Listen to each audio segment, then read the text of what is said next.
Section 8.4 talks about roots of a complex number. Let's start with something like this. If we are asked to solve x squared equals 36, what is x? X is not 6. X is plus or minus 6. Two roots. If we're asked to solve x cubed equals 8, how many roots are we going to get?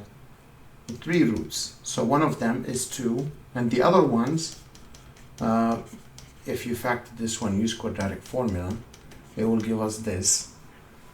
For the meantime, I'm not concerned about how to find these roots for now, but I just want to show you something. So far what we have here from x squared equals 36, we get 2 roots, the next one is 3 roots. So we say that 36 has 2 square roots, and 8 has 3 cube roots. 3 cube roots. And this can go on and on. Like that, you can pick maybe x to the 4th is 81, then 81 has 4th root, fourth roots. So in general, if we let z and another one w be complex numbers,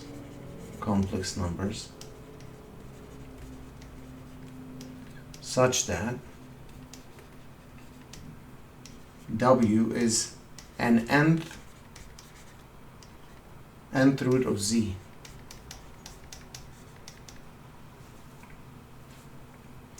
Then what does that mean? That is, w is the nth root of z. Nth root of z. So from here, the square of, we said that 36 has 2 square roots and 8 has 3 cube roots. So w has the z, nth root of z. If we raise both sides to the n, we're going to get the nth root of w is z. And what are we going to get out of this? If we take z to be, write it in a trigonometric form, r cosine theta plus I sine theta. And we have omega, or w, is s times cosine alpha plus I sine alpha. Okay? We substitute them into, so substitute into the equation w to the n equals z. How do you substitute that? We take s to the n using De Moivre's formula or theorem, n alpha plus I sine n alpha. So De Moivre's theorem said if you raise something to an nth power, you raise s to the n and multiply the angles by n. This equals z, which is r times cosine theta plus I sine theta. Now these two complex numbers are equal if and only if the moduli are the same. So this and this are the same, and the angles are the same. So the angles means n alpha should equal to theta plus 360k. Like every 360k, they will be the same, where k is an integer.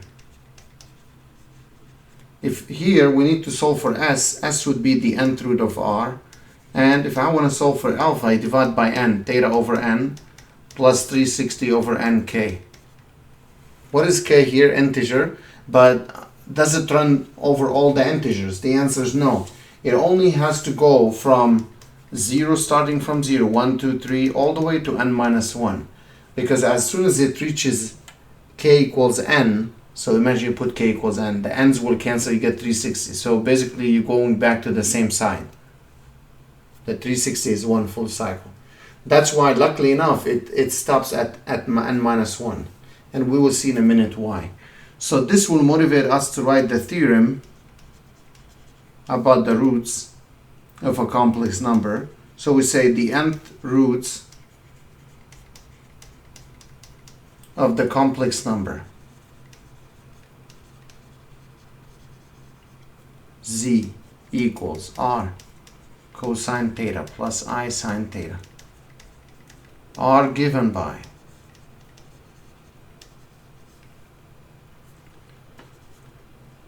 W sub k, r to the 1 over n, because where did that come from? Is this r to 1 over n. That's what s, r to 1 over n. And then inside this we have cosine. The angle is that we got is theta over n plus 360 over n k plus I sine theta over n plus 360 over n times k. That's where this formula came from.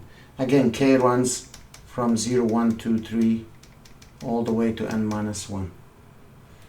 Just a quick note, we usually call W0, which is the W which corresponds to k equals 0, is called the principal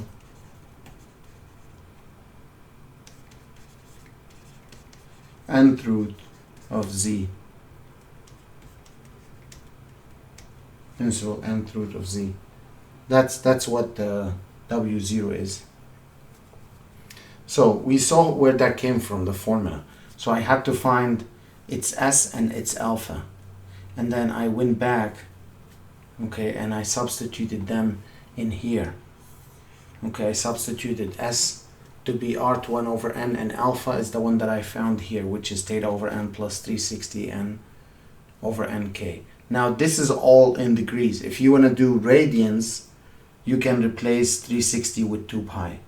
As another note, if we work with radians, we replace 360 degrees by 2 pi radians.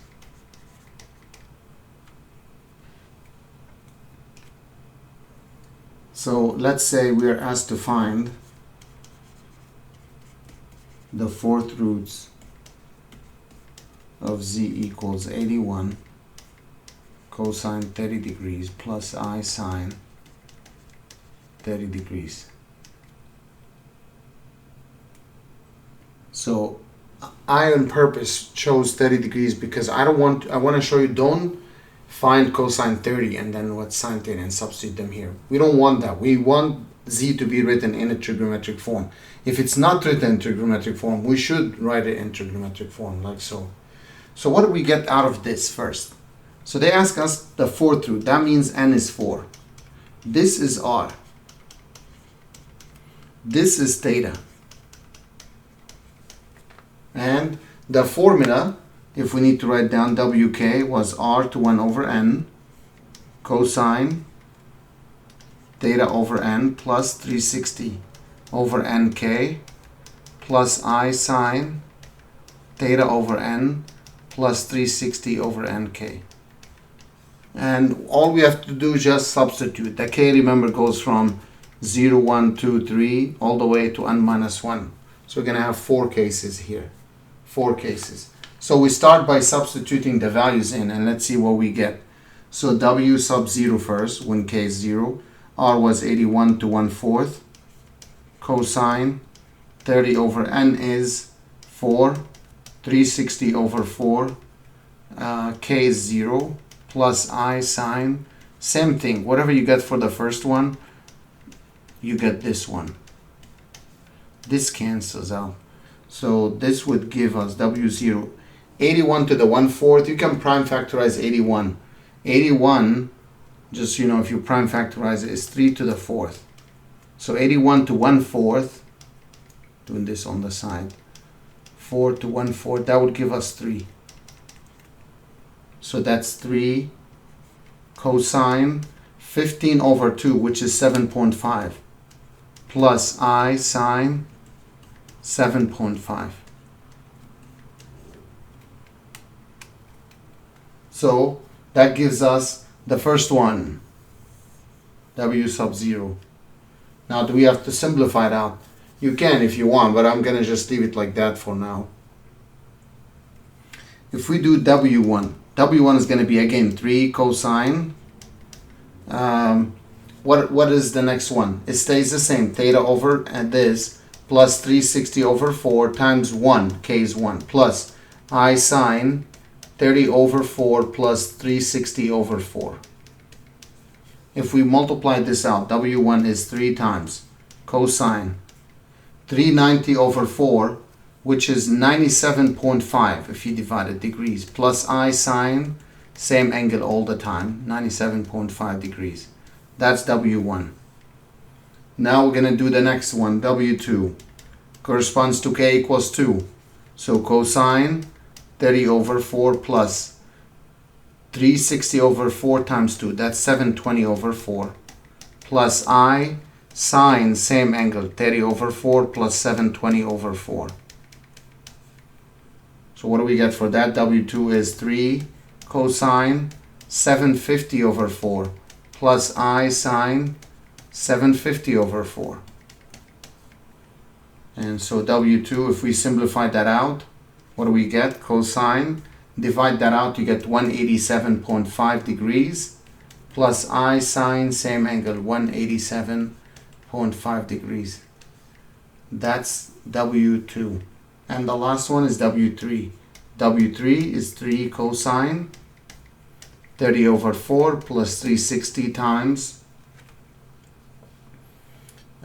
3 over 4 plus I sine 30 over 4 plus 360 times 3 over 4.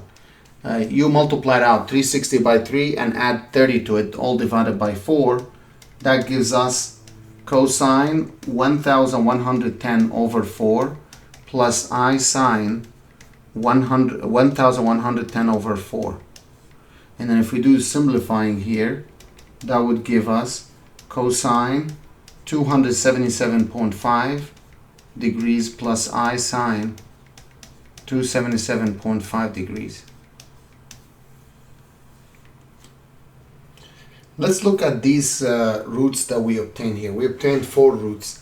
I'm going to plot them on the graph to show you graphically what this shows us. So all of them, they had R3. So it's kind of like a circle with radius 3. Okay, so the first one, W0, the angle was 7.5 degrees.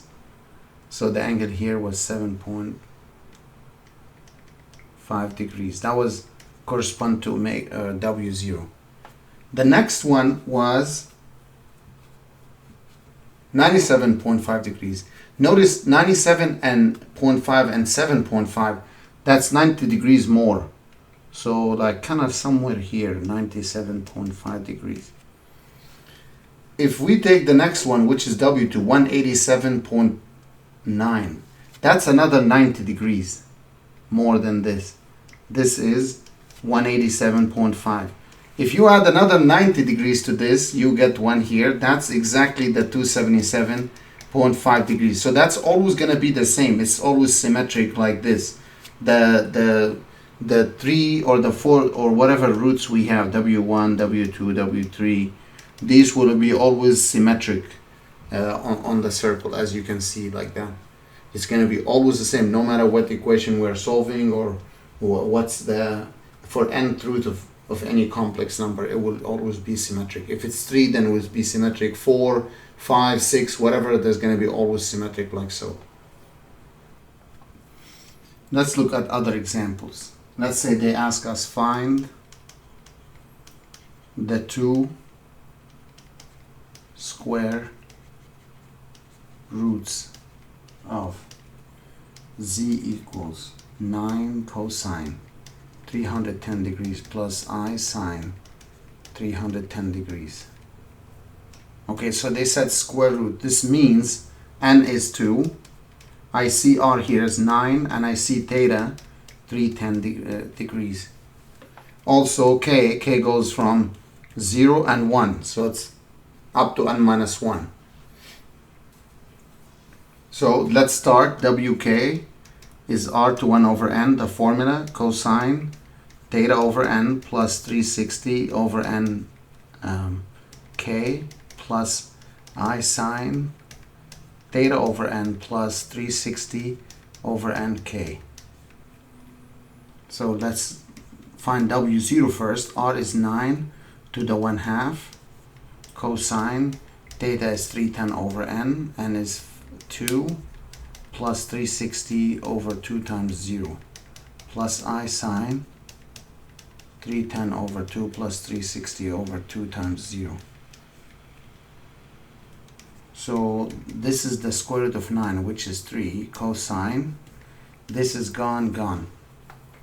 Now 310 divided by 2 is 155 plus I sine 155. And they usually ask you if you want to keep the answer in trigonometric form or not. So this is the trigonometric form for it. Also, we can find W1, which is 3 cosine.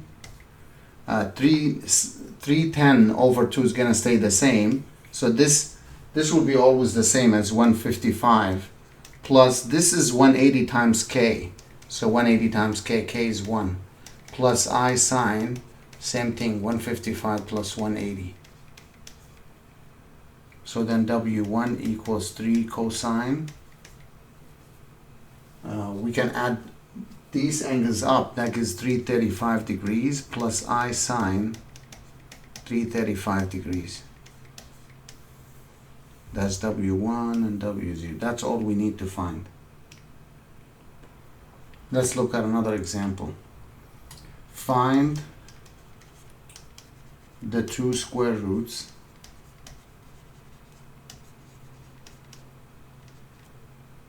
of z equals negative 36i.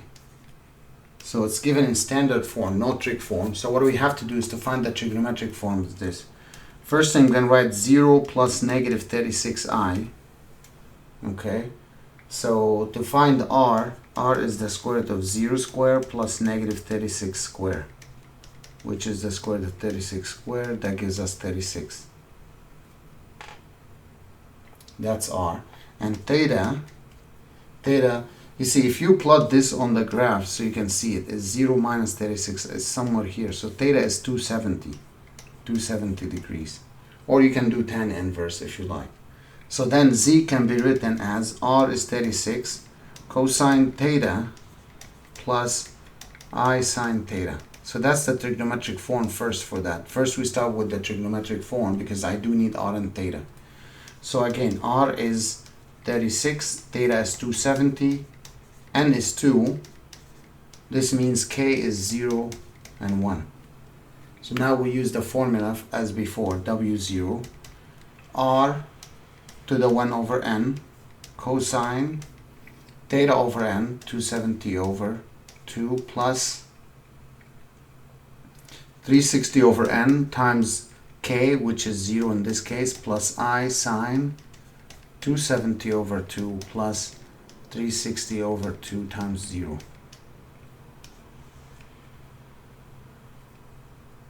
So this cancels out. W0, this is 6 cosine. We divide the 270 divided by 2, get 135 plus I sine 135.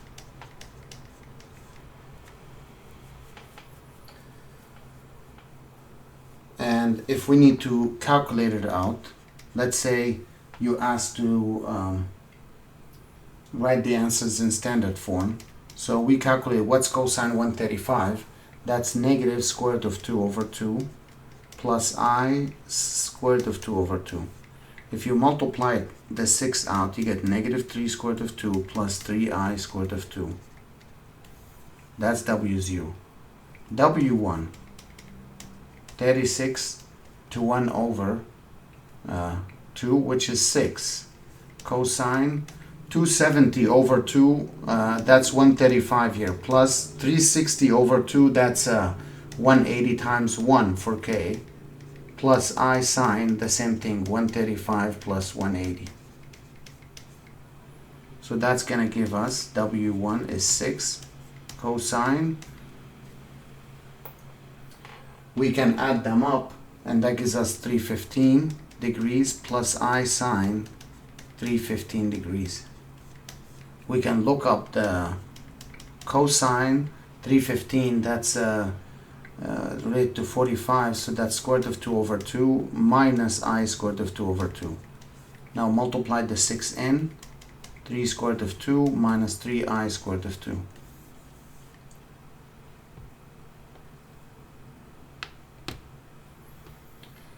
Now, what about if they ask us to solve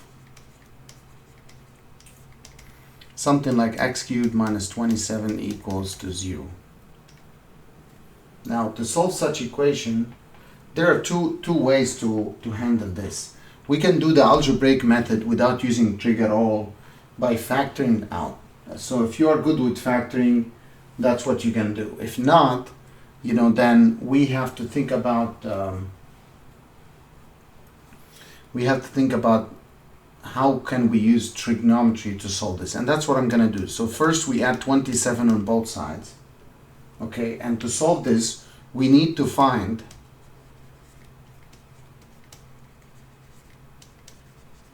the 3 cube roots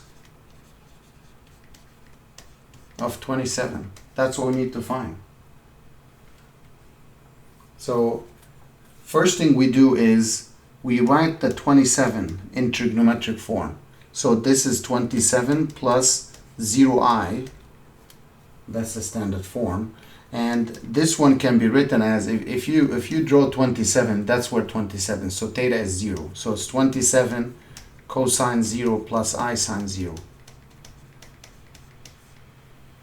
So this tells me 3 cubic roots means n is 3, r is 27, theta is 0. That's all I need. And then k goes from 0, 1, and 2 3 times.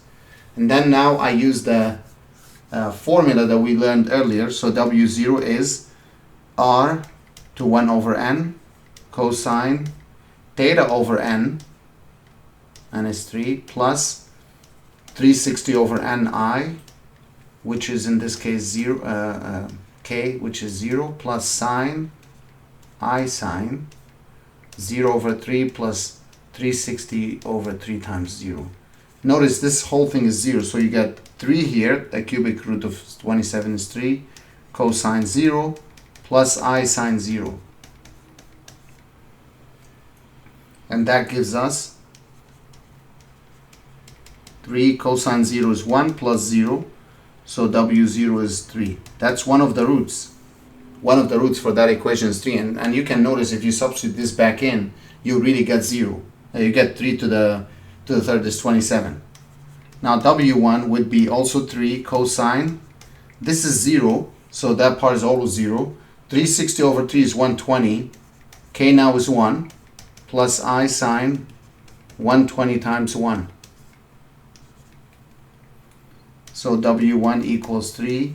What's cosine 120? Cosine 120 is going to be negative, related to 60. Cosine 60 is 1/2. So 1/2 plus I sine 120 is the square root of 3 over 2.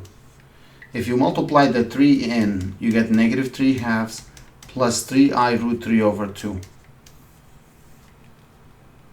W2, 3 cosine, again 0, it's 120 times 2 now, because theta was 0, plus I sine 120 times 2. That gives us 3 cosine 240 plus I sine 240. Cosine 240 is negative 1/2 minus I squared of 3 over 2 for the sine.